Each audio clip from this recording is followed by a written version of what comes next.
Здравствуйте. Хочу обратиться к народу, что вот сейчас вот такие эти аферисты пошли.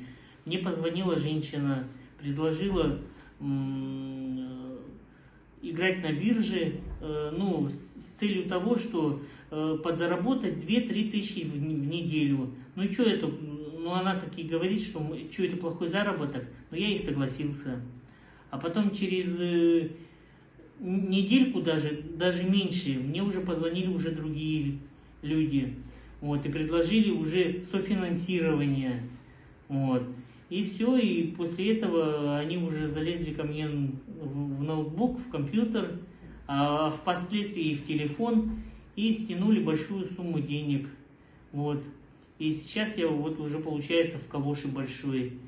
Уважаемые люди, не ведитесь на такие аферы, сразу же отключайте свои телефоны.